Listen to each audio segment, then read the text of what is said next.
Hello বন্ধুরা, আজ আমি তোমাদের সাথে শেয়ার করব ওটসের একটা নতুন রেসিপি। তার জন্য আমি নিয়ে নিয়েছি গাজর, বিনস, টমেটো, পেঁয়াজ কুচি। তারপর কড়াইতে তেল গরম করে আমি প্রথমে একটা ডিম ভেজে নেব। এই খাবারটা যখন ব্রেকফাস্ট খেতে একদম ভালো লাগবে না, একঘেয়ে ব্রেকফাস্ট খেতে, তখন তোমরা এই রেসিপিটা ট্রাই করো। এমনকি টিফিনে কিংবা সন্ধেবেলা স্ন্যাক্সেও এই রেসিপিটা তোমরা রাখতে পারো, খুব ভালো লাগবে খেতে। আমি এখানে অল্প কিছু বাদাম ভেজে নিয়েছি। বাদামটা তোমরা চাইলে নাও দিতে পারো, তবে বাদাম দিলে ভালো লাগবে খেতে। বাদামের খোসাটা ছাড়িয়ে আমি লাস্টে দেব।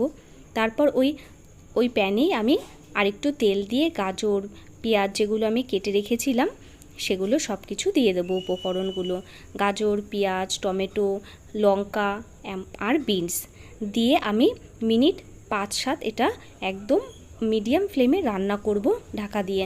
তাহলে এটা খুব ভালো সেদ্ধও হয়ে যাবে, আর এটা থেকে যে একটা কাঁচা স্মেল থাকে সেটাও কিন্তু বেরিয়ে আসবে। তারপর দিয়ে দেব সামান্য নুন, যতটুকু লাগবে নুন দিয়ে দেব। তারপর দিয়ে দেব হলুদ দিয়ে ভালো করে নাড়াচাড়া করে আমি কিছুক্ষণ 1 থেকে 1.5 মিনিট রান্না করার পরে দিয়ে দেব ওটস।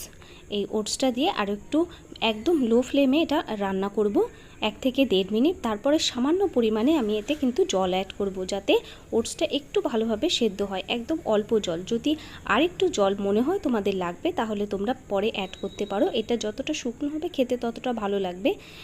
ঢাকা দিয়ে আমি একদম লো ফ্লেমে এটা 3 থেকে 4 মিনিট রান্না করব, তাহলে কিন্তু তৈরি হয়ে যাবে।